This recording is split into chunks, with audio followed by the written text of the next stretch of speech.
So, hello and a very warm welcome to everyone joining us here on YouTube for this live training session. The German national team 7 days away from that tournament opener against Scotland in Group A. And Germany all over the country. Fans getting ready, getting excited. We hope you guys are excited as well. Feel free to get involved in the chat. A hello to those of you joining us already. Suez MC, Kabiles, Elton, Wawan, Isabel, Elisier. A warm welcome to all of you and thank you for getting involved here today. Still waiting for the majority of the team to come out. The goalkeepers are already out on the pitch and warming up. You can see them just jogging off to the left of your screen and back again. Just 7 days to go until that tournament kick-off game against Scotland. Let us know how you think that will go. Feel free to put your predictions in the chats. What games are you looking forward to? Of course, Switzerland and Hungary, the other two opponents in Group A. Relatively easy games on paper, but as we all know, not quite as straightforward, but Germany will be in front of a home crowd. Hakus, hello in the chats. Welcome, thank you for joining us. Of course, the final squad selected and ready by Julian Nagelsmann as the team come out for the open training session, as all the teams at the Euros will be doing today and tomorrow. Germany, Spain, Switzerland and Croatia with open training sessions today. Germany, the first to get the ball rolling. We already have our first prediction for next Monday in the chat. Nick N saying Germany will secure a 3-0 victory over Scotland. So confidence shining through in the chats. And why not Germany? With some good performances in the build-up. A 2-1 win over Greece just a few days ago as well. Had to come from behind there, Greece putting up a really good performance. Of course, you never know how much you can take from those friendlies, especially the final friendly just before a tournament. A lot of players will be hoping they don't get injured, perhaps not putting quite 100% into the performance either, but great character shown by Julian Nagelsmann's side to turn things around at 1-0 down, and Pascal Gross coming off the bench to score an absolute cracker in the dying stages to start celebrations early. Will Germany be celebrating come the end of the tournament? Let us know what you think. Some shouts for Toni Kroos possibly winning the Ballon d'Or in the chat. Ligma with a 7-1 prediction against Scotland. So very confident, more confident than Nick's 3-0 prediction just moments ago. Nick even giving us goal scorers. Kai scores 2 and Wirtz a belter. Well, why not? Florian Wirtz. Could be a big tournament for him after an incredible season with Bayern 04. Can he shine on the international stage as well? Manuel Neuer fans in the chat as well. Yahya Shi with a 2-0 prediction in favour of Germany next Monday. Abongil Fukueni, hello. Welcome to the chat. And welcome to the live stream.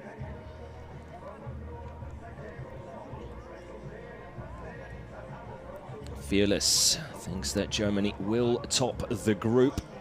Just another reminder of that Group A. Germany, Scotland, Switzerland and Hungary. Mustn't forget Scotland coming into this after a really good qualifying campaign. Kicked it off with 5 straight wins, one of those a 2-0 win at home against Spain of all opponents. So Scotland have shown in the build-up to this tournament that they can put together a good performance against one of the big boys. Germany definitely in that hat as well, especially on home soil. have to be counted as one of the contenders to take the title. Yahya Ter Stegen has to be #1 goalkeeper. Well, I think the entire country of Germany is probably relatively split over who exactly should be Julian Nagelsmann's #1.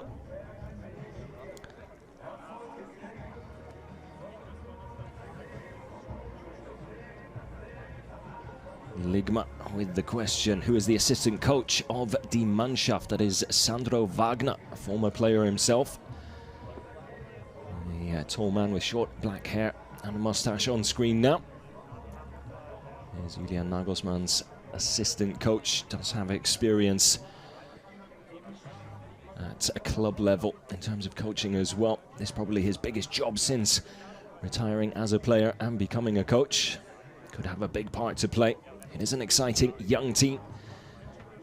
The likes of Benjamin Glück, Mats Buttgereit, Andreas Kronenberg, Michael Fuchs and Niklas Dietrich making up the coaching team behind Julian Nagelsmann. You can see them setting things up. Pretty sure we won't get too much information in terms of tactics, team lineup or anything like that from today's training. It's more for the fans. A chance for fans, 4,000 of which should be in attendance here in Bayern on the Adi Dassler Sportplatz. And chance for them to see some of their heroes in action. Jemba with a 3-2 prediction. Tariq says 3-0. Andy with a 2-2 prediction, so not too confident there.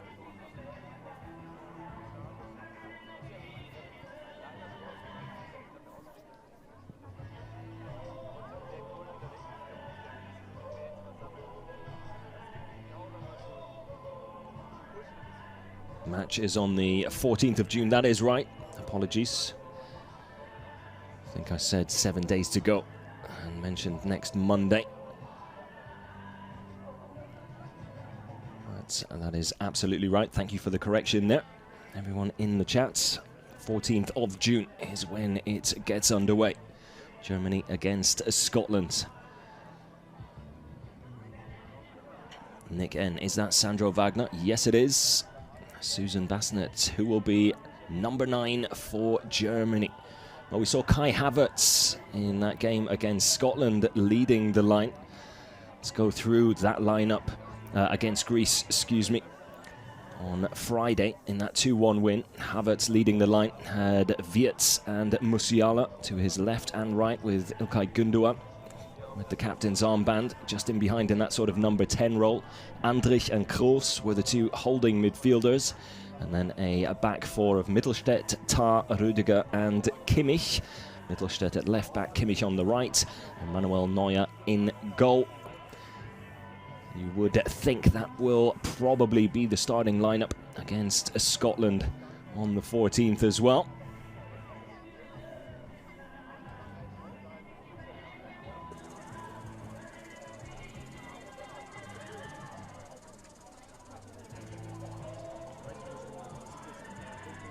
Modestoke predicting a 3-1 win for Germany. Havertz masterclass and Gundogan penalty. Bardier bringing out his best German, wishing the Germany team all the best. Some Toni Kroos fans in the chat as well.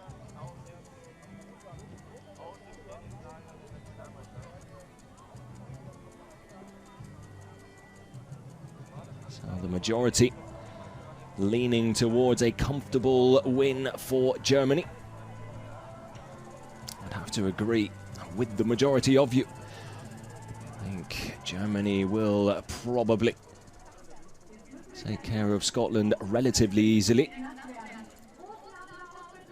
as some of the players now arriving on bicycles. Thomas Müller at the back of that group of 4 players. Thomas Müller, another player. How big of a role will he have to play?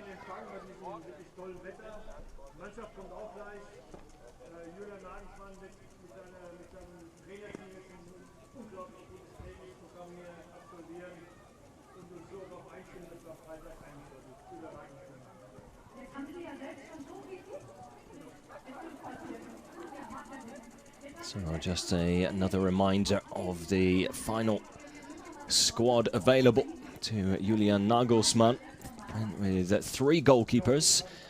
Manuel Neuer, who will most likely start as the number 1. Marc-Andre ter Stegen. A lot of German fans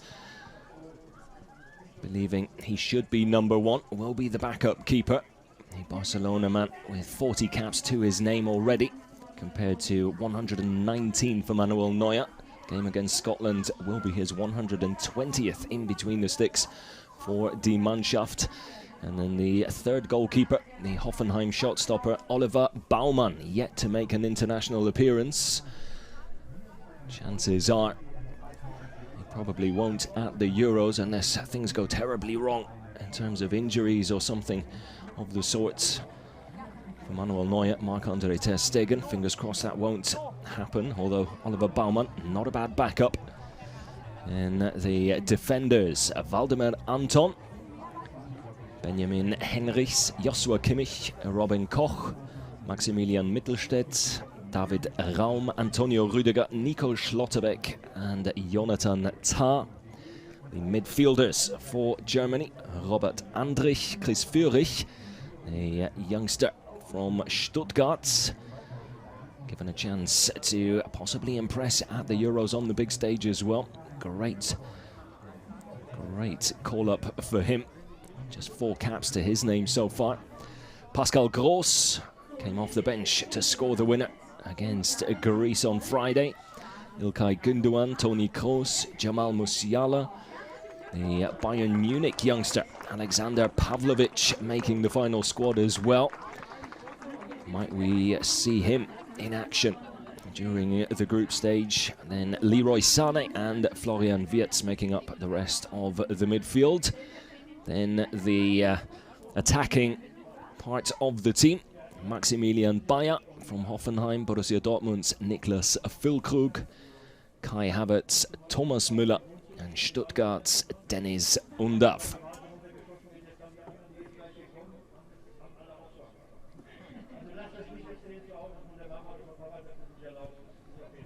Tora Turu, welcome to the chats. Hope you're enjoying your first Euro experience. Nice to see you are behind Team Germany as well.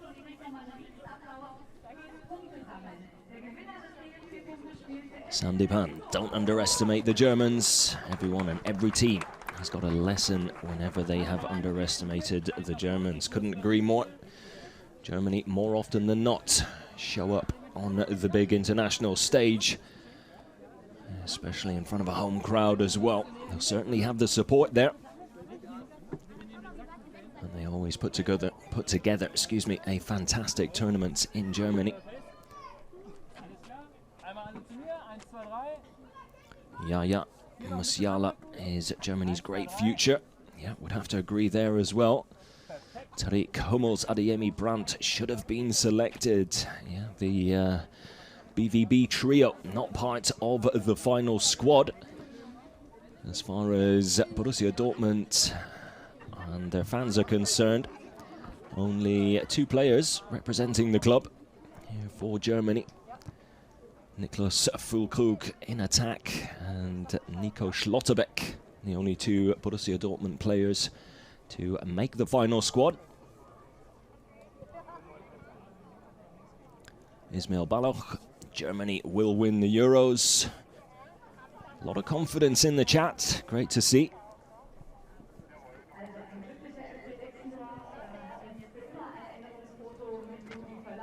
Susi Baka, does Gündoğan deserve to be the captain of the team? Well, it's a great question. Definitely a few individuals in that side that could do just as good a job. Probably next candidate after Gündoğan, probably Manuel Neuer for me, has been Germany captain before. But I think Gündoğan and his experience both at club level and international level, I don't think it's a bad choice at all. Robert Steele from Brisbane, Australia. Welcome to the chat, welcome to the live stream. Thank you for joining us.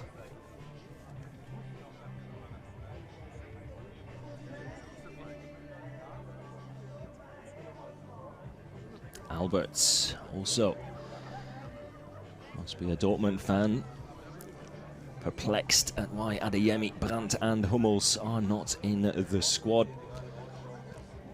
Are there any other players you guys feel have unfairly missed out?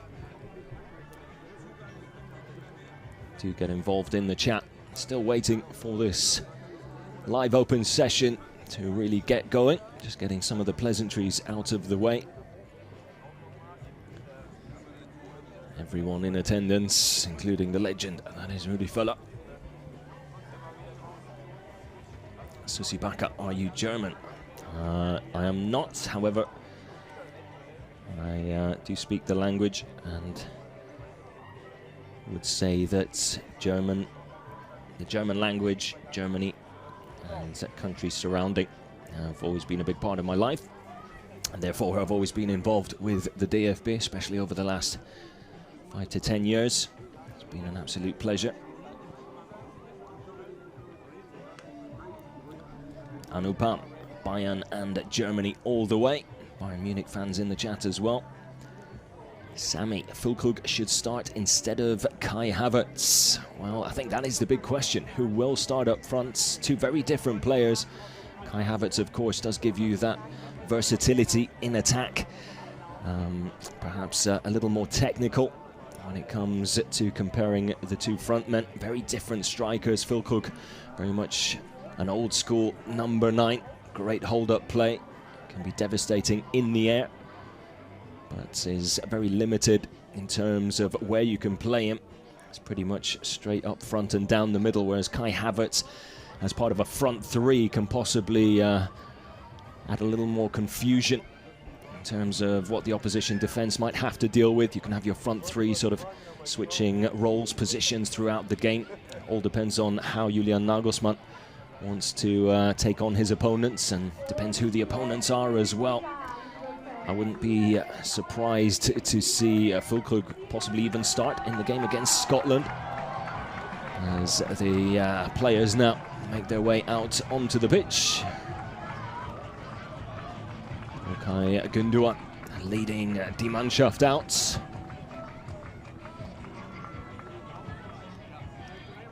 Champions League winner Antonio Rüdiger, back of the line there.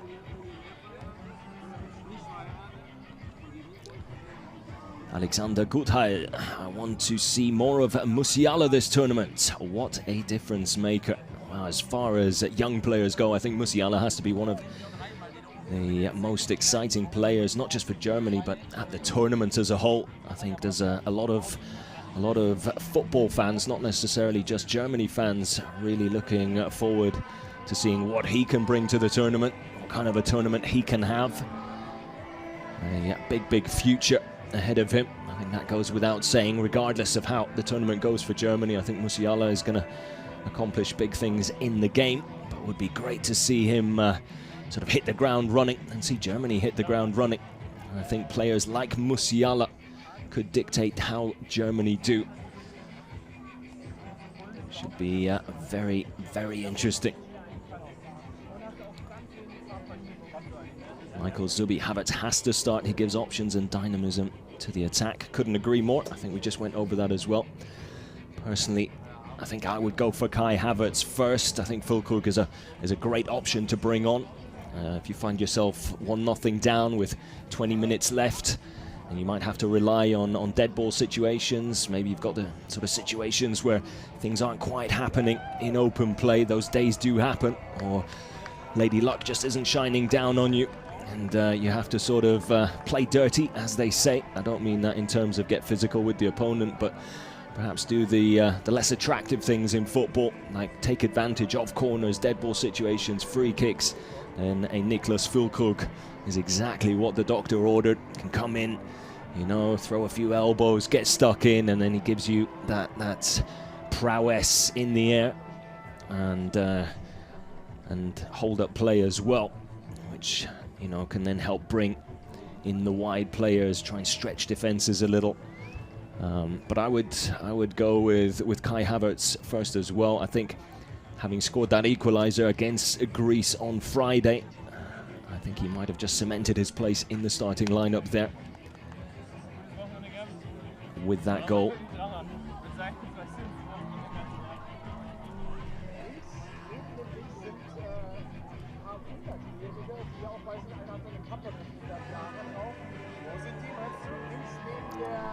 BC thinks Scotland will nick a 1-1 draw in the opener. Well, it is the first game.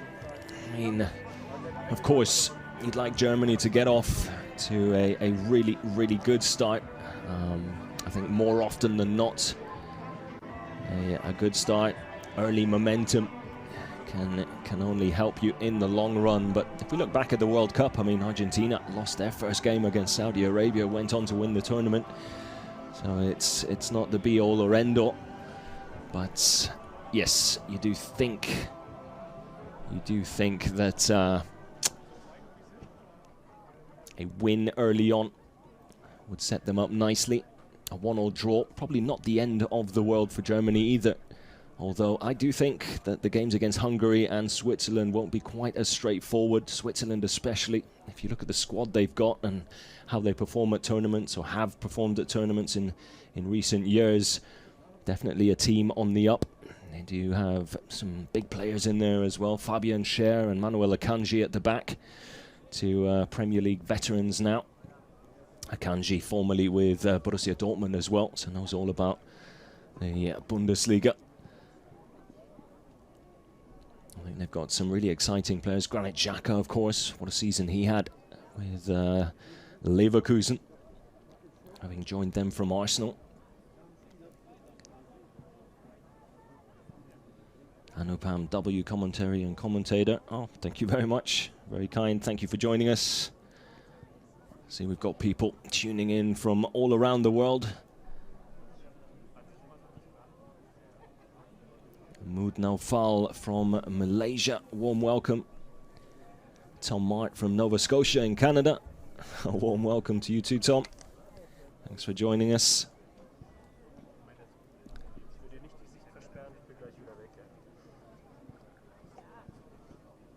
Yanming 55, Toni Kroos is a pivotal player for the team.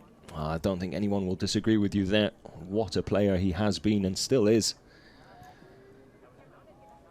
Could have a big part to play for Germany in that central midfield. Has had a very long season though. Something that you also have to take into account with some of these players. He's not the youngest anymore.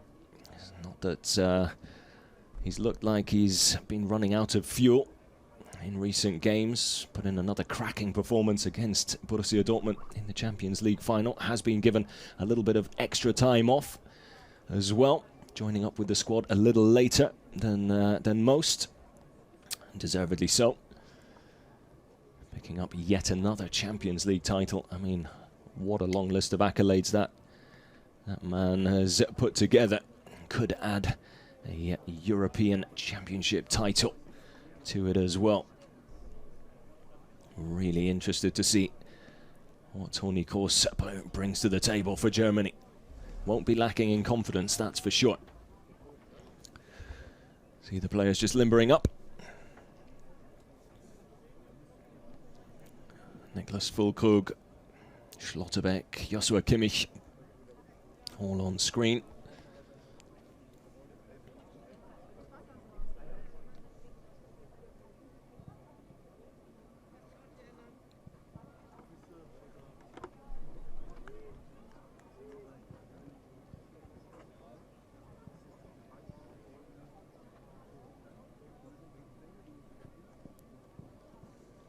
Brown Kamwimbi, who is the best German player? It's a great question. I think Toni Kroos has to be in there with a shout, especially with what he's accomplished this season.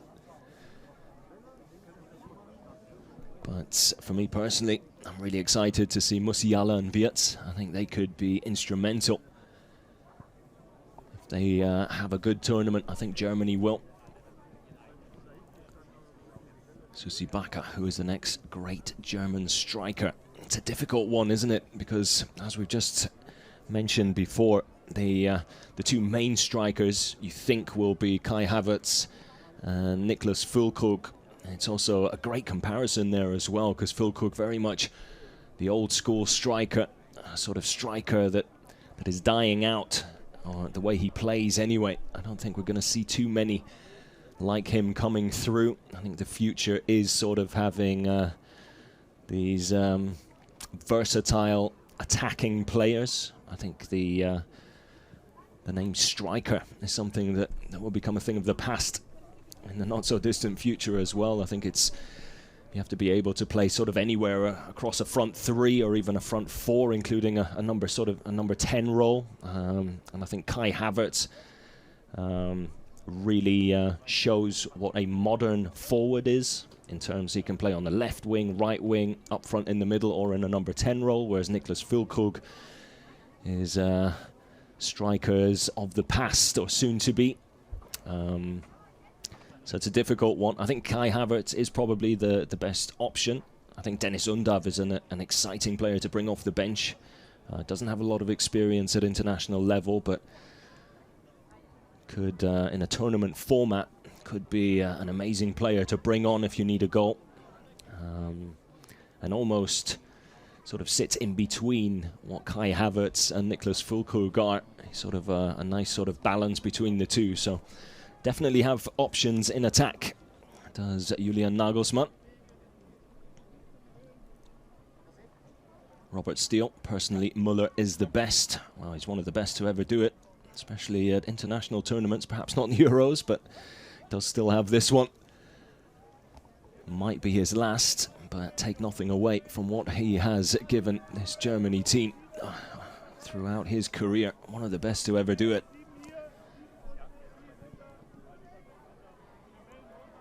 Sandipan, old is gold. Füllkrug is that gold. Well, Sandipan off, obviously favouring Niklas Füllkrug. Safikul, welcome from Indonesia. Great to have you here. Sang Nguyen, excuse me, wants to recall Hummels. Well, I think a lot of people surprised that Hummels wasn't in the squad. If we look at the available defenders, Jonathan Tah, Nico Schlotterbeck, Antonio Rüdiger. I think Rüdiger and Tah, no surprises there. They had to be in the side. Rüdiger, Champions League winner. Jonathan Tah, part of that Leverkusen defence that absolutely bossed the Bundesliga this season. And I think those two, as partners in crime in central defence, great backbone for Germany to work with.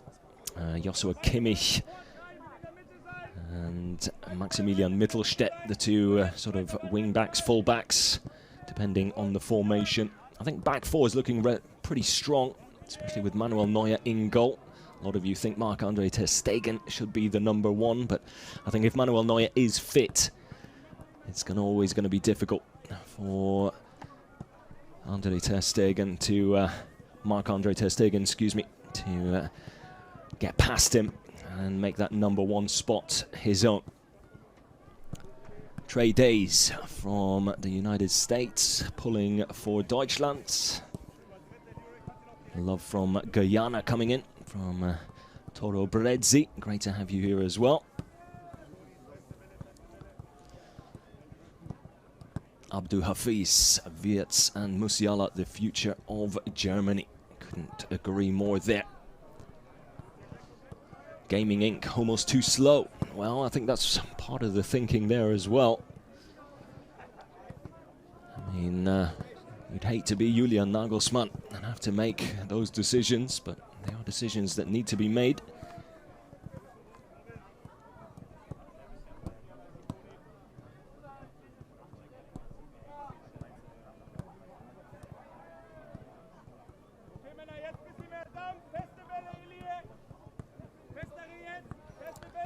Abdelhafiz, Bayer, Gruda. Yeah, Brian Gruda not making the final squad. Both he and Rocco Reitz were called up to train as part of the provisional squad before the final squad was announced. I think most people expected the two players, Gruda and Wright, who were called up from the under-21s to probably not be part of the final squad. More of an experience gaining thing for the two youngsters.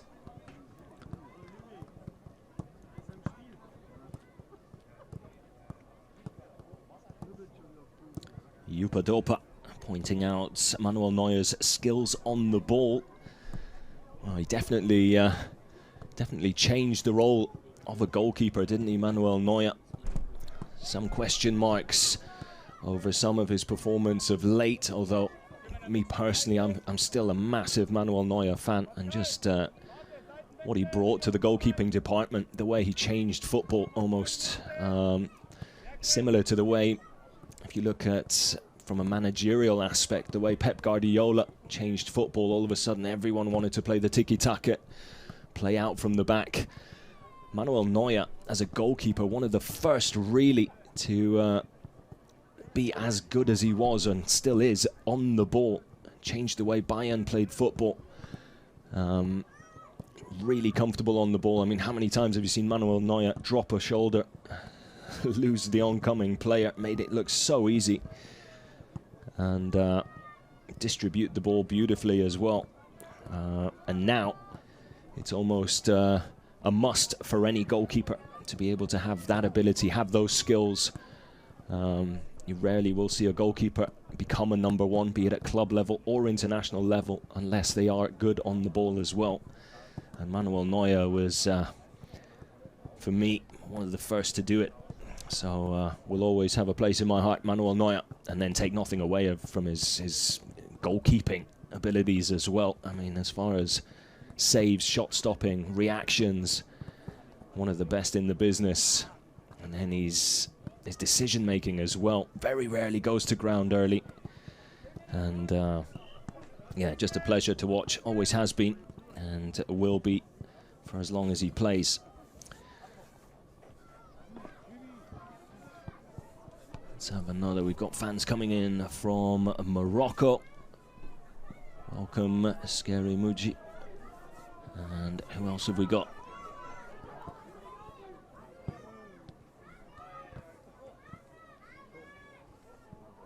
Love from Bangladesh as well. Great to see everyone coming in from all over the place. Good morning, afternoon or evening, whatever it might be, wherever you may be.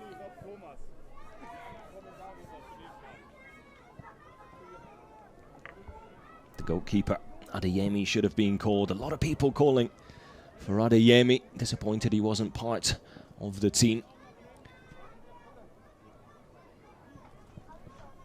Can understand it, but then the players that Julian Nagelsmann has gone for, especially in sort of wide midfield positions, the likes of Musiala, Sane, Wirtz, Chris Führich, I think they defensively perhaps bring a little bit more to the table and can also take on different roles. Musiala can also play a little more central if he needs to. The same can be said for Florian Wirtz, whereas Adeyemi, don't want to call him a one-trick pony by any means. However, apart from playing out wide, I'm not sure he's better than any of the others selected should he have to play in a more central position. Let's say Germany down to 10 men, unable to really stretch defenses, maybe have to play a little bit more compact. I think that then forces you to make a substitution and lose one of your substitutions early into a game if you do have to readjust your formation. Adeyemi perhaps not the best option to play a more central compact role, meaning you then have to waste one of your substitutions in order to allow that to happen, bring on a player who can do that. So I think that part of the decision making behind leaving Adeyemi out, however, was a big part of BVB's push for a Champions League final. Although domestically in the Bundesliga, I think a lot of people would argue that BVB not necessarily at their best, and that is perhaps why some of the BVB players haven't made the final international team or squad for Nagelsmann, like a Julian Brandt, for example, or an Adeyemi. So that perhaps part of the thinking. But of course, Adeyemi, I think it goes without saying, very, very talented player.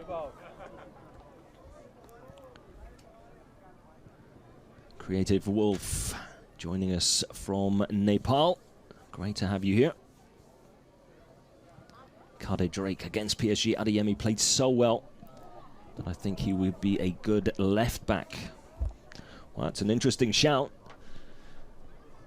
He's definitely got the pace. Just not sure if he has the defensive prowess. Don't see him put in too many tackles or getting back too much. But who knows? Who knows? Astro Aspire supporting Germany from Bangladesh. Alexander Baron, Julian Brandt over Müller. That's a big shout there. Not sure how you can keep Thomas Müller out of a tournament squad. But Julian Brandt, I was relatively surprised not to see him in the final squad either. But I think the signs were there relatively early in the build-up to this tournament that Julian Brandt would perhaps not be playing a part. Basanta watching from Nepal as well. Who do you think, Maximilian Simonin, who do you think is the most favourable to win the Euros? Well, it's a tough one. I think France is always up there for me, simply based on their squad, the players they have available, the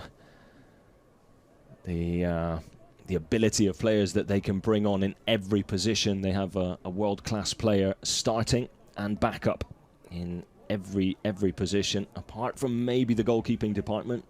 But other than that, I think the options they have available to them are just scary.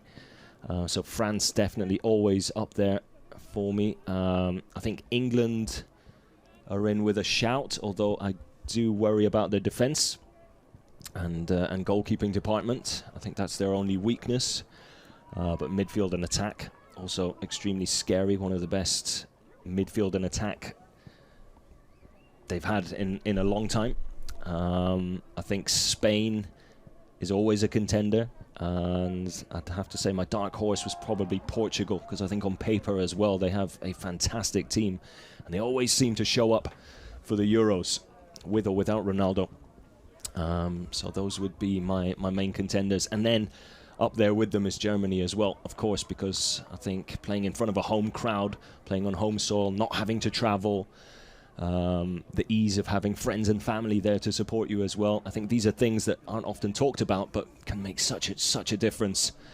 And so I think Germany's in with a really good shout as well. And I think in the build-up, they've had some really good performances.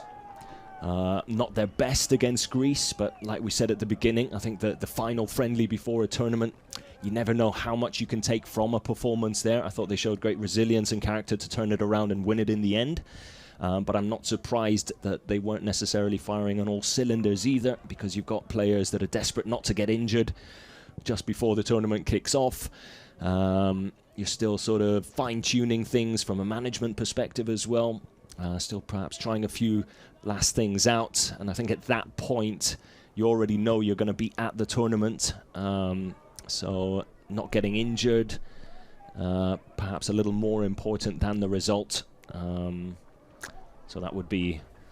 It's a long-winded answer. I hope I haven't rambled on too much there, although it is my job to ramble here today and try and make this live stream a little bit more enjoyable for you guys. But that would be my answer there. Big fan of Germany. Love from North Borneo. Siam. Germany is the greatest football nation of all time. Well, I don't think you can argue with what they've accomplished at international level. The goalkeeper, Netherlands, is quite good. That's a good shout. That's a really good shout. Another dark horse for me. The Netherlands, great squad, really young and exciting players, and not too many people taking notice of them. Yeah, they could definitely do some damage. Nick N. Belgium. Yeah, Belgium. I think past performances for me are the only reason why I don't put Belgium in that same bracket as Germany, Portugal, France, England, such a great squad and have had such a great squad for a number of years now, but they just always seem to fall short. This Belgium squad almost reminds me of the England squad not too long ago that had Frank Lampard, Steven Gerrard, you know, everyone talking about on paper how this England team, the best they've ever had, should be winning tournament after tournament, but it just never really happened out on the pitch. And that seemed, I get the same vibes from Belgium, but on paper, yeah, I mean, they should be giving anyone a run for their money, really. Be interesting to see. I think Jeremy Doku, one of the more exciting players, really looking forward to see what he can do. Brown can Wimby. Portugal can win the Euros, definitely. Definitely. They always get themselves into the final stages, don't they? Sort of quarterfinals, possibly semi-finals, maybe even finals. Have to wait and see who will finish top scorer in the Euros. Coco. That's a great question. I think Mbappe always has to be in the conversation. Harry Kane, possibly, if England do well. Then you know if England do well, you know Harry Kane's finding the back of the net. Always does, always will. Even though perhaps a disappointing season for Bayern Munich, he still finished top goal scorer. What a goal scoring run he was on as well.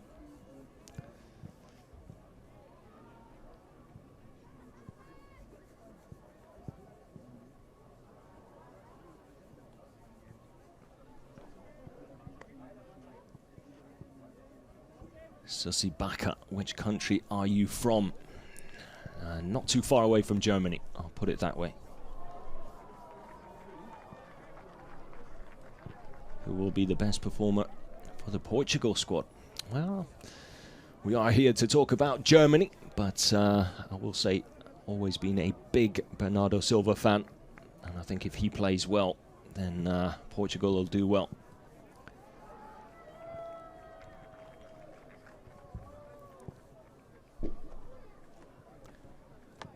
Scooby Drew, will Undav be given a chance to start? I think it depends how Germany do in their opening two games. I think if they get back-to-back wins, we'll see Undav probably start the third game.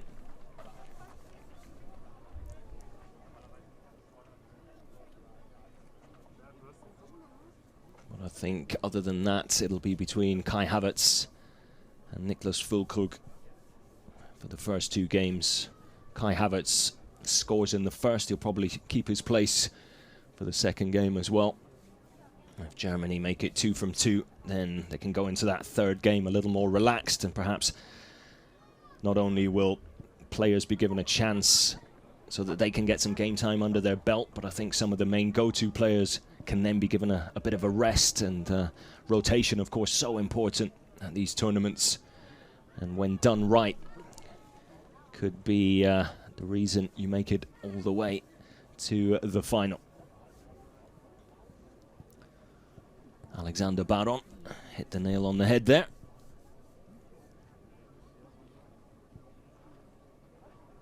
Lungani, thoughts on Austria's Christoph Baumgartner? Oh, exciting player. Austria with an exciting team at the moment, although they have had one or two key injuries. Austria, of course, Germany's neighbours. More often than not, second best to Germany, although could be a good time for Austria. They do have a good manager, a good squad. Majority of their players do ply their trade in Germany. I think that's the difference, and the reason why Austria have sort of improved in recent years is because before, the majority of their players used to play domestically in the Austrian Bundesliga, but having the youngsters realize probably about 10, 12 years ago that perhaps heading over to Germany to try and learn from the players there really has improved their game, and I think that reflects in the way Austria are doing at international level now as well. So it'd be exciting to see how they do.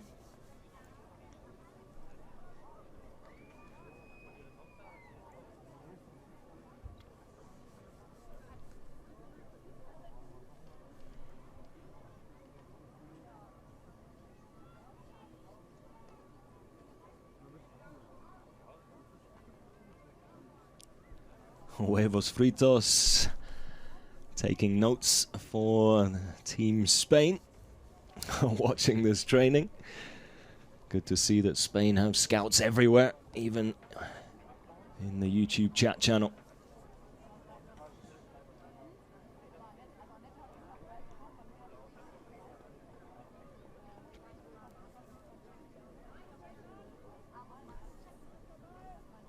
DeBear GG tuning in from Chicago, Illinois. Welcome to the stream.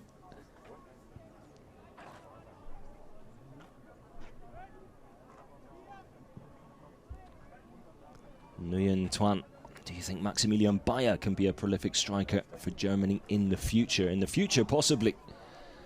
I think he's a really exciting player. Does just have the one cap at international level, so still have to wait and see just what he can bring, how his career unfolds and develops. But I think the early signs are there. That's why Julian Nagelsmann has picked him as one of his 5 attackers for the tournament.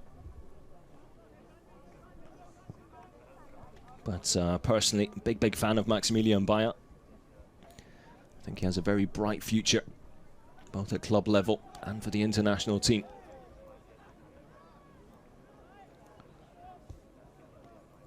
Alfanisfu can't wait to see Wirtz and Musiala, the attacking duo. Totally agree. I think those two players, incredibly exciting. And as already mentioned, if they have a good tournament, I think Germany will. Be great to see also how the balance of youth and the veterans in the squad, how that balance unfolds as well. The likes of Toni Kroos pulling the strings in midfield, and then the freshness of Musiala and Wirtz ahead of him. How will they link up? How will that balance work? I think a lot of question marks, but a lot of exciting ones, if you ask me. And if things click, well, Germany could be in for a great tournament.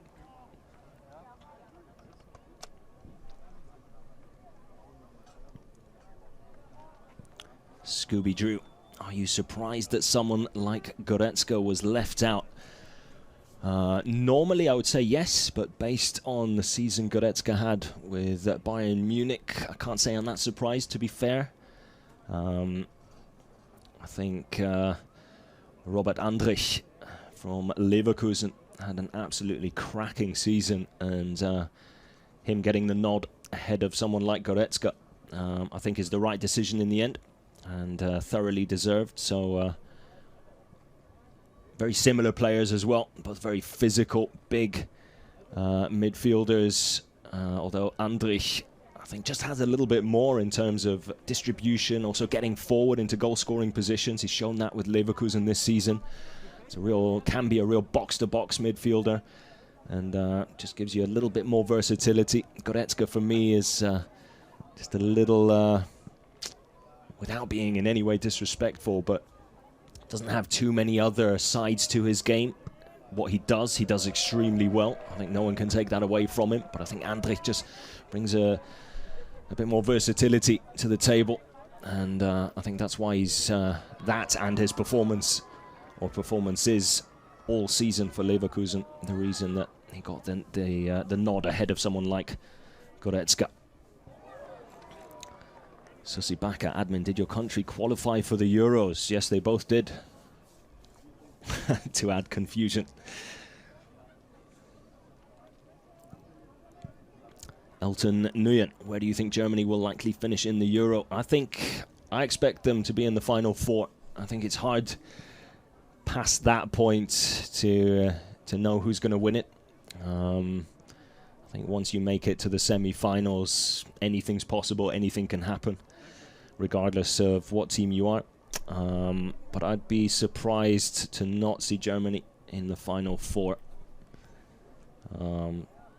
Simply based on the way they've been playing, and then they have that home advantage. I think that always plays a big part. It can be the Achilles heel as well. I mean, we've seen time and time again how countries at home struggle, but I think the support in Germany is a little more supportive, if you like, than it might be in other countries. I think it's, yes, it can be critical, but it's not the same kind of criticism as, let's say, an England or a France. I think should Germany perhaps not perform to the standard that people expect in game one, I don't think the entire country is going to come down on them as other countries might with their teams. And I think that's why the home advantage is even more of an advantage for a team like Germany than it would be for a France, for an England, and so on.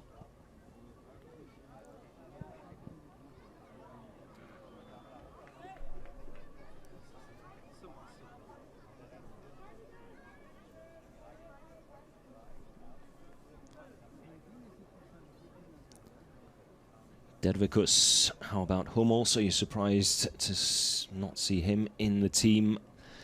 A little.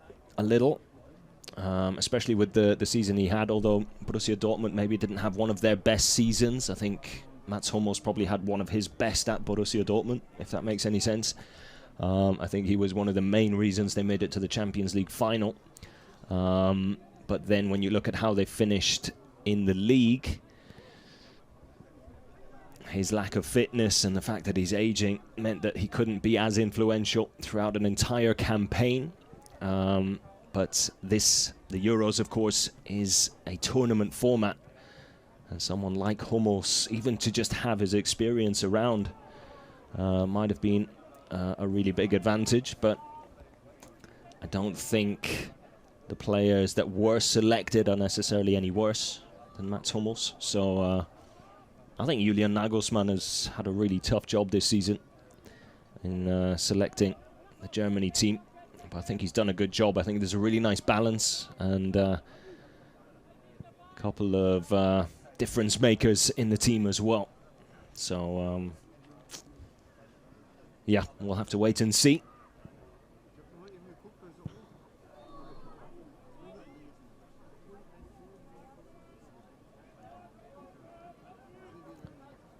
Lois Hughes, which country will be the biggest surprise? That's a great question. I think Hungary have got some exciting players. I think they're a team not too many people are talking about. They are, of course, in Germany's group, so let's hope they're not too big of a surprise. But seeing them perhaps finish second behind Germany, I mean, that could be a surprise to some people, especially with Switzerland in the group as well. Switzerland, another great shout for a team that could surprise quite a few people. I think Austria could perhaps surprise a few people. They've been playing some great football in the build-up to the Euros. Yeah, we'll have to wait and see.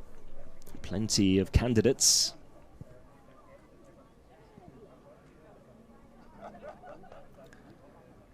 Dennis Schofstad, sad to see Gnabry with so many injuries this year. When he's in top form, he can be lethal. Definitely can be. Pace, power, has everything, doesn't he? Technically extremely gifted, and one of those players as well that when he finds some rhythm, he really seems to carry it over weeks or even months. But injuries plaguing his career here and there, which is really disappointing for him, I'm sure. But a very similar player to Leroy Sané, if you ask me. Sané, another player, really pacey, powerful, has a lethal strike on him as well. But also a real momentum sort of player. And when he finds it, can be very, very difficult to defend. So I think having both of them in the squad would have perhaps been a little risky. And the fact that Gnabry unavailable due to injuries, perhaps working in Nagelsmann's favour, and not forced to choose between the two, and instead can bring in a Florian Wirtz or even a Chris Führich, a player that not too many people are talking about, having a great season with Stuttgart. And Nagelsmann therefore doesn't have to choose between Gnabry and Sané, who for me are very, very similar players, and would have been a very difficult decision to make. Players getting a water break here.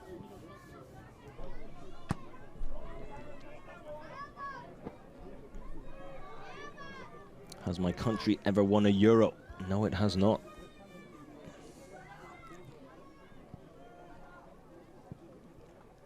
Dedvicus, do you expect Germany to start with a win with many goals against Scotland? It's so difficult to say in an opening game. I think the first half hour will be extremely telling. I think if Germany score early, we could have a goal fest. I think if it's 0-0 at half-time, then it's going to remain close in the second half as well, because that will give Scotland something to believe in. The advantage that a team like Scotland has is they can go into the game with no one expecting them to do much. They can just go in there sort of carefree. When I say carefree, obviously they're going to go in there well organized. They're gonna try and get a result. But if they do get beat, let's say 2-0, 3-0, it's not like their tournament is then over and shoulders will drop, heads will drop, and then they're going to have difficulties going into the second game. I think for them it's a free hit on match day 1, and if they can get something from that, all the better. They can use that to then, you know, move on to the next games with real confidence. Even a draw for them, I think, would be an amazing result. Whereas for Germany, I think it's the pressure's all on them. If they can deal with that pressure early, then it sort of makes dealing with pressure the norm for the tournament, if you know what I mean. And they can really take advantage of that. But I think the first 30 minutes will be tough, because Scotland, as I said, will just go in there trying their luck, nothing to lose, and won't necessarily take the game to Germany. I think that would be a bit too reckless. However, you never know. On the counter, maybe a penalty, a goal in from a set piece, header in off a corner, and all of a sudden nerves creep in, the crowd will be a little silenced, and the Scotland fans that will be there in full voice, I can guarantee that. So it should be a cracking opener.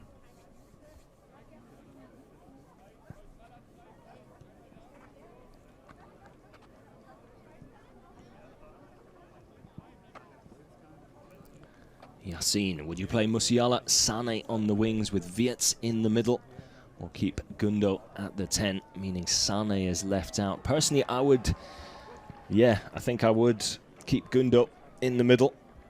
I'd have Wirtz and Musiala on either wing, and then either Havertz or Füllkrug up front.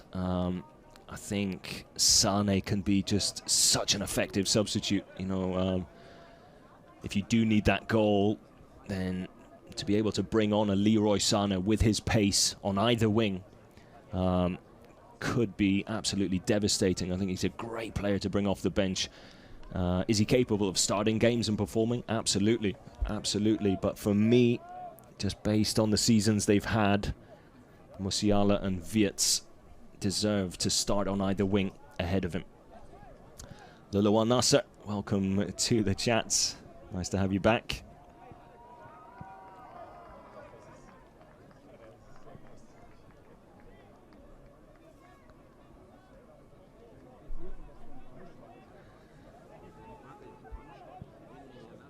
Questions about Scotland. Is Robertson the only player on the same level as Germany? Well, they do have one or two decent players. They've got Andy Robertson, of course, Liverpool player. They've got Kieran Tierney, highly rated in the Premier League, formerly at Arsenal, still part of Arsenal, I believe, was on loan in La Liga for a season. Then midfield, you've got the likes of Scott McTominay. Not everyone's cup of tea, but probably one of the better performers in an underperforming Manchester United team. John McGinn at Aston Villa, what a season he's had. You've got young Billy Gilmore, plies his trade with Brighton. Another really exciting young player. Then in attack, probably Shea Adams, their go-to striker up front. So they do have players that can affect games, that are experienced at an elite level. If we take, you know, playing in the Premier League, I mean, you have to consider that, playing at an elite level. So I think not to be underestimated, the Scotland team under Steve Clarke as well. He's been their coach for a long time, so they've spent plenty of time with each other. It's a team that's gotten to know each other extremely well. So a lot of bonds created within the side, so not to be underestimated, if you ask me.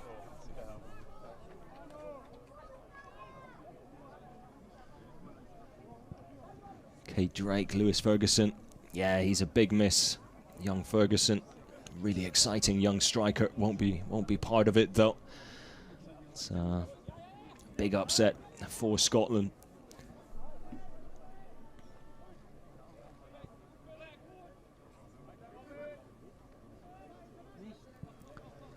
Lungani, Pascal Gross is what Germany needed. Yeah, big Pascal Gross fan myself. I've always enjoyed watching him at Brighton. And I think early in his Premier League career, I think his move over to England probably hindered some of his chances with the German national team. But then based on his performances for Brighton, he's almost given Nagelsmann no choice but to bring him along, and then also comes off the bench to score the winner against Greece on Friday. So I think he's one of the first choice substitutes, could perhaps even break into the starting lineup on match day 2. Definitely match day 3, depending on how things go.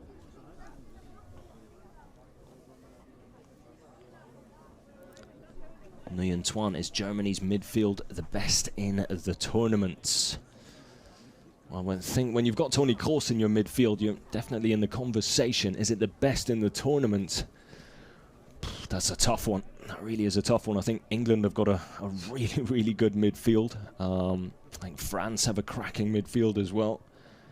And Portugal's midfield, is something that I think needs to be taken note of as well. Not too many people talking about Portugal, but for me, I think they really could do big things at this tournament.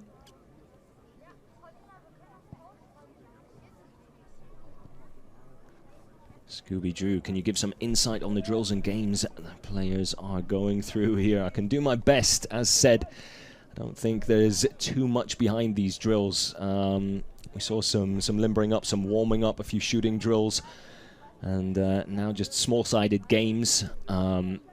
Seems here they've got some neutral players. I think the 3 players in pink acting as neutrals. Then you've got the team without bibs and the team with white bibs.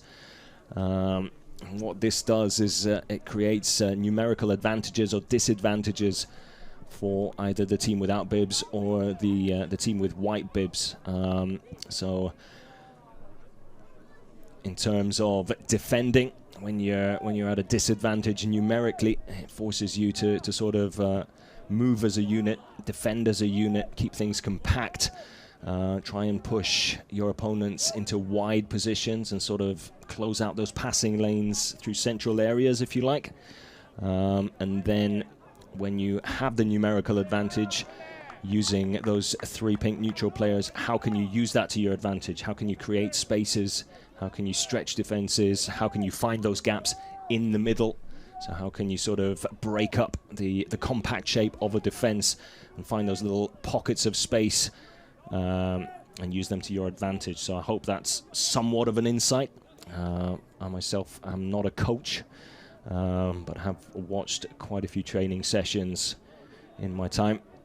And these small-sided games with neutral players usually focused on one of those 2 things, either defending as a unit at a numerical disadvantage and keeping your shape, forcing the opponents into wide areas, which then in a real game scenario would allow players to get back behind the ball, allow you to set up your shape again, and so on. Or if you're in possession of the ball, how do you create those pockets of space to really sort of hurt your opponent and do so quickly, right, before players can get back into position. So that, I think, the thought process behind this training session right here. Not to mention, it doesn't give away too much tactically, right? As we've already seen, we've got Spain scouts in the chat, and I'm sure there'll be a few scouts, although they say it isn't done. I'm sure it is, as we all know, that they will have their people watching these training sessions without a doubt.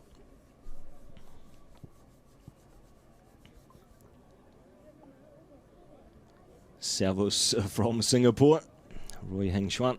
Nice to have you here as well. Zai Jia, do you think Ter Stegen will have a chance to start a game Well, it's an interesting one, isn't it? Because I think if Neuer's fit, he starts. I think that's already been proven in the build-up to these Euros and the friendlies that we've had. But then the goalkeeping position isn't the same as others where you necessarily want to rotate and give players rest. I think rotation for a goalkeeper can almost be detrimental. It can work in the opposite direction, right? You want your goalkeeper to be match fit, match ready, and if the first two games go well, it's not like Manuel Neuer is gonna really be extremely tired, right? You're not using as much energy or covering as much ground as a goalkeeper. And then do you want to rotate your goalkeepers, you know, break up that momentum? I'm not so sure you do. Then again, if Germany do win their first two games comfortably, do you give Ter Stegen a chance to impress? But then how does that help you in the long run if Manuel Neuer is going to come back into it after the group stage anyway for the fourth game? Is there any real benefit to bringing Ter Stegen in? Then let's say Ter Stegen has an absolute blinder of a game, although perhaps not important at that stage. Then he has a worldie in between the sticks, and then all of a sudden you've got half the country coming down on you as a manager, bringing in the discussion of should Ter Stegen start? Should he be ahead of Manuel Neuer? Then you have that discussion, then Neuer makes a mistake in game 4, and that just adds to the criticism. I'm not sure you really want to bring that in. So for me, unless Neuer's injured, I don't see a way for Ter Stegen to get into the team or start a game. Might be completely wrong. That's just the way I look at it, and I think you always have to see the big picture as a manager, and I'm not sure what benefit it would bring. Because, as said, I don't think goalkeepers need to necessarily rotate or be given a rest, because they simply don't need a rest as much as outfield players do. Travis Malcolm tuning in from Jamaica. Welcome to the chat and the live stream. Great to have you here. Little one Nasser, do you know how to speak Arabic? I'm afraid I don't. Salam alaikum is pretty much as far as it goes, as well as malaikum salam. Well, that's about it. Graham Caldwell, afternoon guys from Scotland. We have a Scotland fan in the chat as well. Looking forward to the opening game of the tournament. Don't think we're strong enough to get anything. Hope to be competitive and take that into the other two games. So a realistic approach from Graham. Welcome to the live stream and the chat. Great to have you here, Graham. And thanks for the input as well.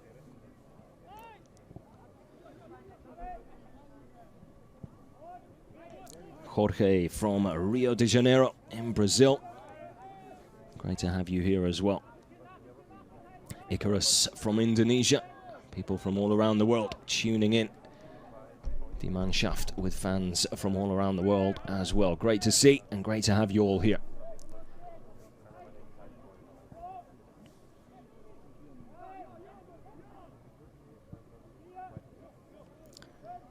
Susie Baka, what was your country's best ever finish in the Euros?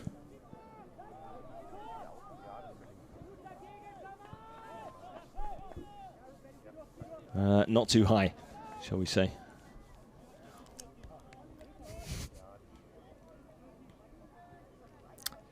Chris from EU. Who do you think will finish second if Germany places first? Probably France. MW. How does the date 1966 make you feel? Well, I wasn't around then, so I don't feel too much, but not too great. MW.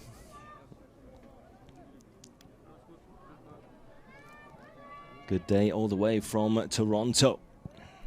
Alex Builds, great to have you here as well. Elton asking, where are they training at? They are in Bayern at the moment, at the Adidasler Sportplatz.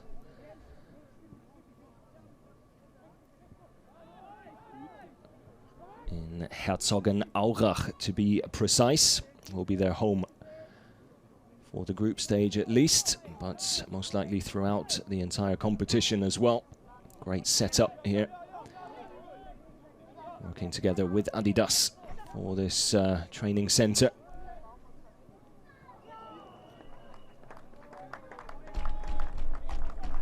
Thomas Müller scoring a cheeky little goal there to wrap up a small-sided game.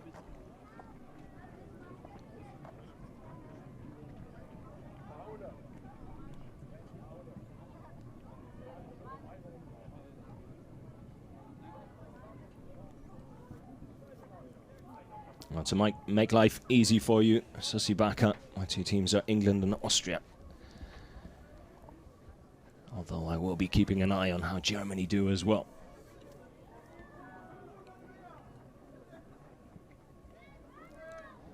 Der Weckers, what went wrong with Flick in your opinion? Well, I think he had very big shoes to fill, which is why I think it's exciting times for Julian Nagelsmann, because anyone who was coming in to the manager's role after Jogi Löw, for me, was always going to struggle.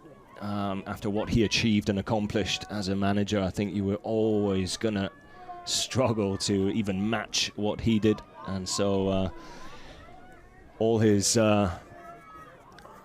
shortcomings were then there, almost sort of made bigger than they were. I think life was going to be difficult for him no matter what.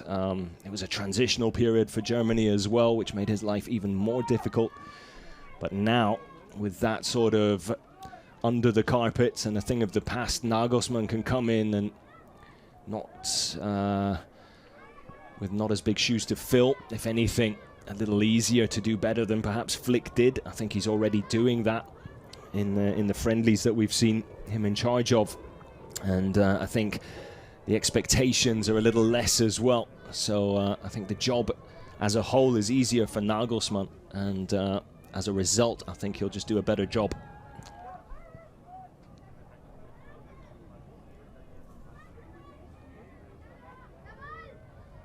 Susi Baka, spot on.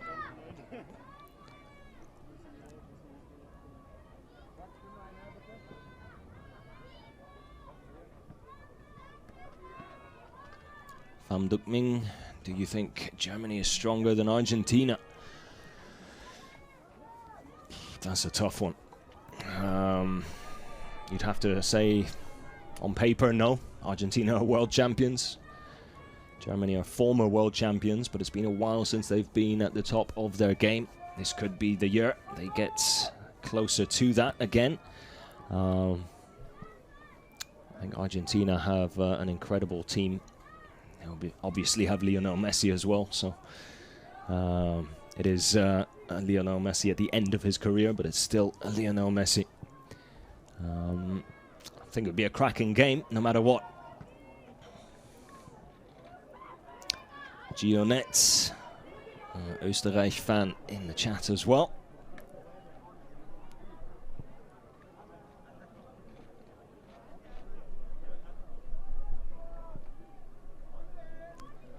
Jay coming in with the question, do you think Toni Kroos can bring, what do you think Toni Kroos can bring to this Germany team?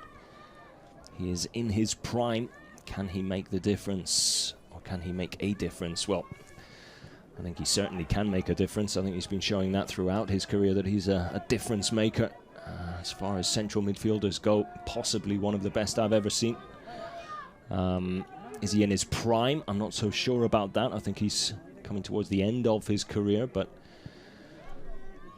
like Luka Modric, a fine wine seems to get better with age. So I think he can definitely be pivotal for Germany, and will be pivotal for Germany. As mentioned early into the stream, I think for me Musiala, Wirtz and Kroos are the three sort of difference makers, and if those three can have a good tournament, then Germany are definitely in with a shout. Looks like the training session is just winding down now. Bit of extra stretching for Leroy Sané. Manuel Neuer on screen now as well. And looks like there are boxes of shirts for the players to sign and hand out to the 4,000 fans in attendance for this live training session.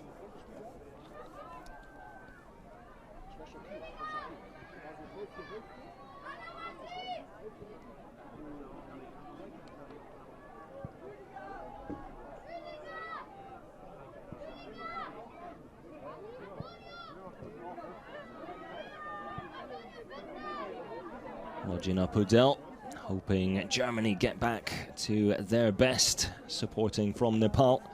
Quite a few from Nepal in the chat. Great to have you all here.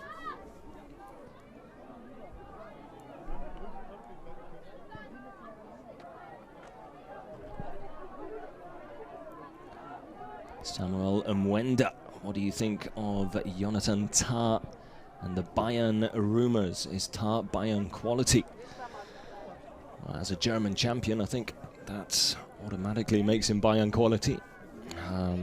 Probably one of the best central defenders in the league this season, which is why he'll definitely be starting almost every game, I'm sure, for Germany in central defence, alongside Antonio Rüdiger. Will he make the move to Bayern? Well, I don't think he'll be thinking about that just yet. And personally, I think he'll probably end up staying at Leverkusen. I mean, the way they've been playing, the manager they have in Xabi Alonso, everything moving in the right direction for them. They've got Champions League football to look forward to next season as well. If I was him, I'd stay put. But you never know in football, do you? And Bayern Munich is always an attractive destination if you're going to play your football in Germany. So we'll have to wait and see. Harry, who is your underdog of the tournament? I think, don't know if Portugal can be classified as an underdog, but I think they're probably my dark horse, and the team that no one seems to be talking about, but possibly should be.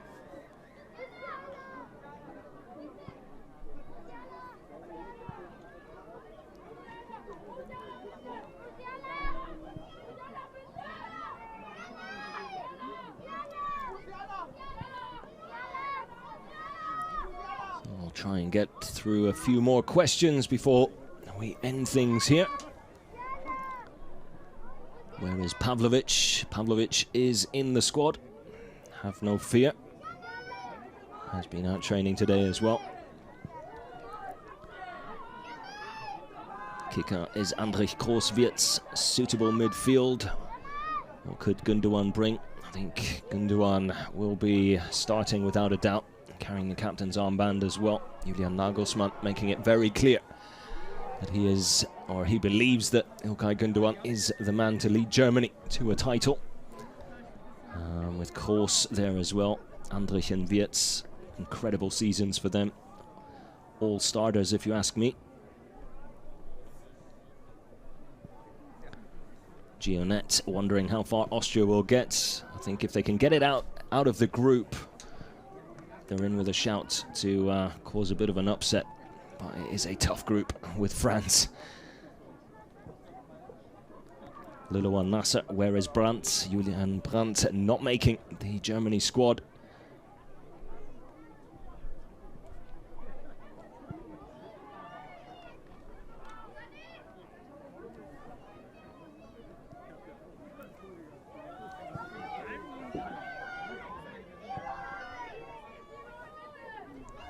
Florian Wirtz.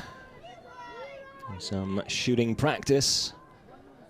He's known to stay after training and practice on his shooting. A number of players who seem to make it to the top of the game do enjoy doing that. Both he and Henrichs having a few cracks at goal.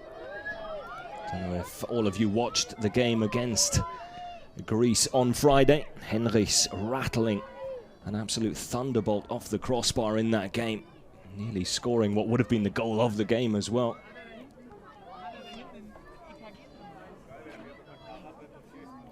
Roy Heng Schwan, Undav or Fuller. I think Füllkrug has to start it ahead of Undav, although Unda's had an incredible season. Pretty sure Füllkrug will be getting the nod ahead of him.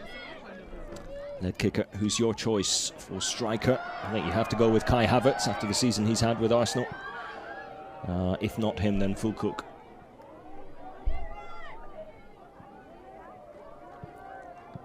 Schatzi asking where is Kimmich. Kimmich is here with the team, has been out there training as well.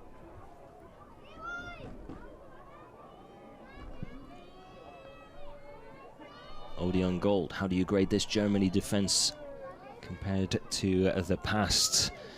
Hard to say because we haven't seen too much of it in action. I think it's an exciting back four if that is what Nagelsmann goes for. I think Jonathan Tah and Rüdiger have showed domestically that they're up there with some of the best in club football at the moment, especially on form. Joshua Kimmich at right back, which is where he played against Greece. Well, I mean, always he's a proven player on the biggest stage, be it club level or international.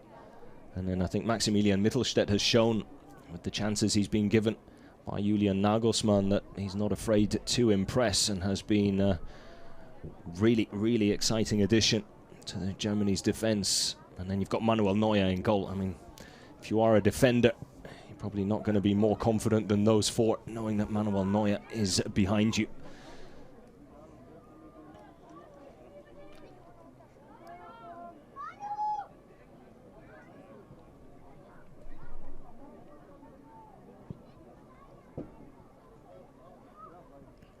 More shooting practice for die Mannschaft here,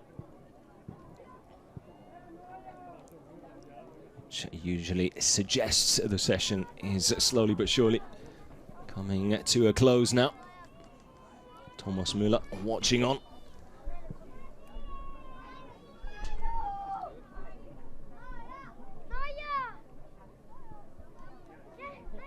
That kicker is Havertz, a proper centre striker, centre forward like Füllkrug, Undav and Bayer? No, I think he's not, but we did talk about at the beginning of the stream, perhaps you weren't here for that, lead kicker.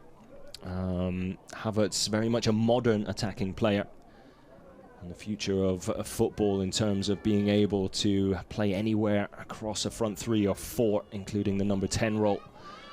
And I think it's that versatility that probably just puts him ahead of the others. And then, of course, you can always then go back to bringing on a Füllkrug and Undav, a Bayer, if you need that out-and-out striker in a game. Not to mention, you can then also bring them on in addition to Havertz if you want to go with a front two, maybe. And then that allows someone like a Füllkrug to play just slightly ahead. Havertz sort of lurking in and around the shadows of a classic number 9, feeding off scraps. Füllkrug holding up play. Havertz, you know, in and around him. Just gives you so many options.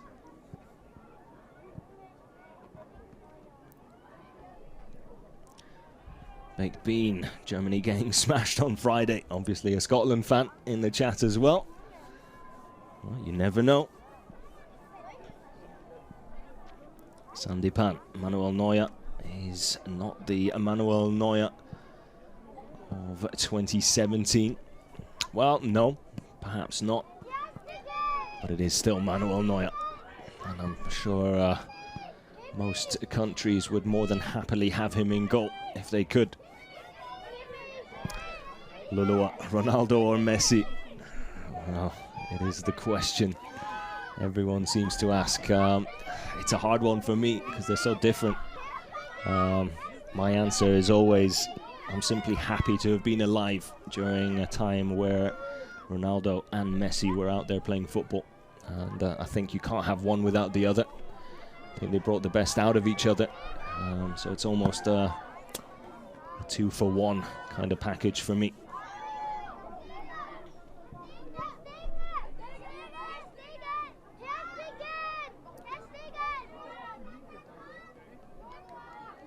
Tashfin Azam, who should be Germany's penalty takers? That's a good shout, especially at these tournaments. Sometimes penalties make the difference.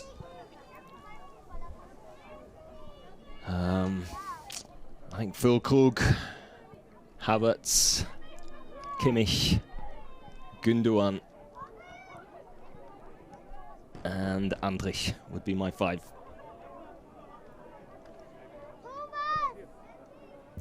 Rodney Warwire.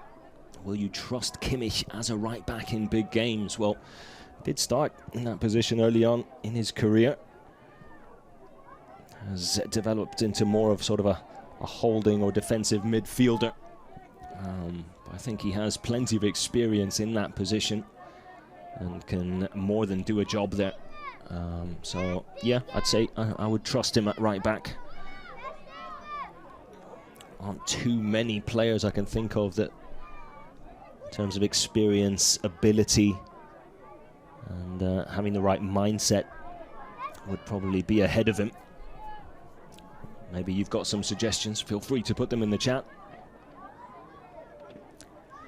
Nguyen, is this the final international tournament for Neuer and Müller? Müller probably more than Neuer. I think goalkeepers just seem to go on forever. For Müller, I think this might be his last tournament. Yep. So it'll be interesting to see if he can finally get on the score sheet at the European Championships as well before he bids farewell to international football. İlkay Gündoğan, Germany's captain, in and amongst the fans, signing some shirts and scarves.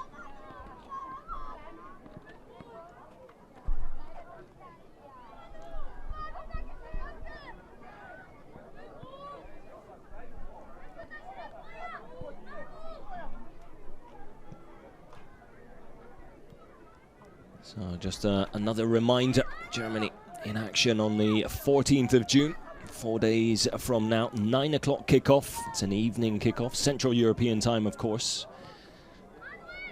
Well, Hungary and Switzerland will go head-to-head the following day to wrap up match day 1 in Group A. Germany's second game then on the 19th of June against Hungary. A 6 o'clock early evening kickoff there, Central European time as well, of course. And Germany's third and final game in Group A against Switzerland. 9 o'clock kickoff on the 23rd of June there. Fingers crossed, 2 wins from 2 before they get to that Switzerland game, because I think it could be a tough test against Switzerland. Very underrated side. Hopefully it won't all come down to that final group game.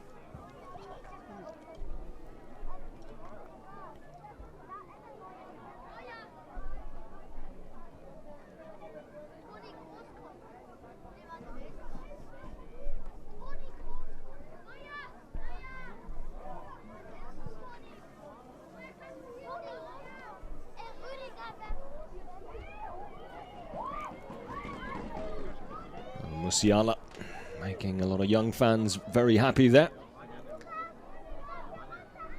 To many of them, the future of German football. I'd have to agree. What an exciting player he is. Can't wait to see what he does at Bayern next season. Will he be at Bayern next season? There are a few rumours that some of the big clubs are taking a very close look at Musiala, the likes of Manchester City in the conversation as well. I'm pretty sure Bayern Munich will be doing their best to hold on to one of the most exciting young talents coming out of German football these days.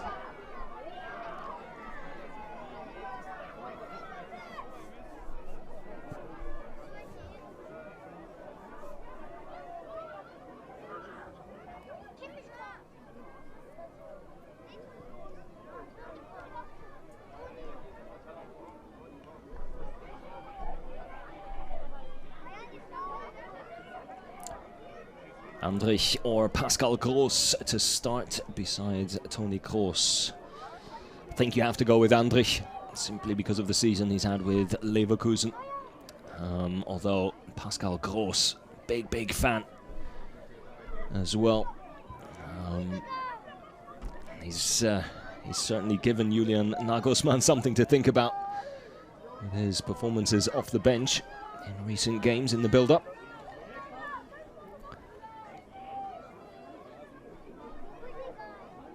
Thomas Müller and Sandro Wagner in conversation there, while Niklas Füllkrug lines up a shot from distance here. Federico joining us from Chile. A warm welcome.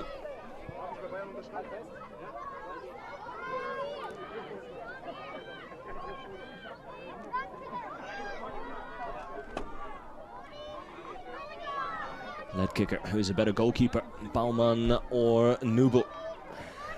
I think Baumann just edges it for me. So I think Nagelsmann getting it right and making him the third choice keeper. Back up to Marc-Andre ter Stegen and Manuel Neuer. Whether or not he'll get a kick at the Euros, I doubt it. But I think he deserves his place in the side after his performances this season for Hoffenheim.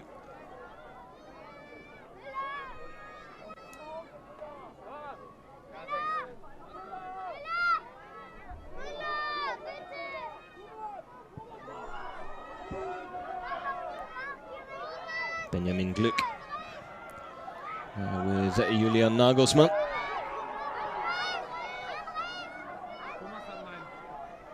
Sounds like the majority of the players are now with the fans, signing shirts and everything in between.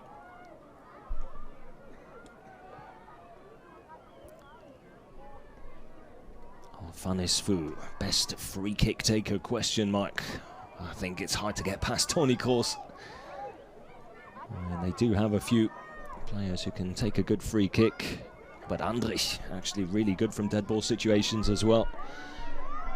Musiala knows how to hit them, but I think Toni Kroos is just so good at those dead ball situations, especially if it's just sort of left of centre and he can try and curl one up and over the wall into the near corner. I mean, that's his bread and butter.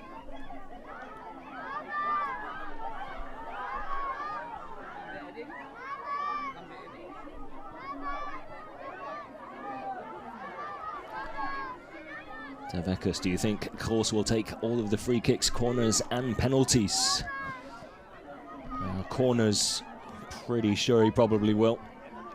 Has been taking most of them during the friendlies building up to the tournament. Free kicks, I think if they're within shooting range, he'll be one of the first choice takers there as well. As for penalties, I'm not so sure. A few takers. I think Gundogan, it's always good for a penalty, very rarely misses them. Füllkrug can step up and smash them as well. I think Kai Havertz is a good penalty taker. So plenty of options there. Joshua Kimmich, not too bad from the spot either. I'll tell you what, Kimmich's got a decent free kick on him as well. Although Kimmich probably, if you're going to go for power, perhaps a better option. But if it's for placement, finesse combined with power, I think you can't get past Toni Kroos.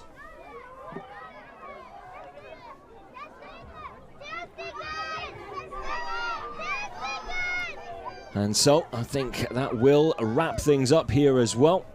So once again, a really big thank you from everyone, or for everyone, joining us in the chat. Thanks for tuning in. Thanks for being a part of this live training session. And we hope you'll be a part of the support for Die Mannschaft when the tournament gets underway in 4 days' time. Germany against Scotland to kick off the 2024 Euros here in Germany. A big thank you from me, and hopefully see you all again soon. As always, stay safe and take care.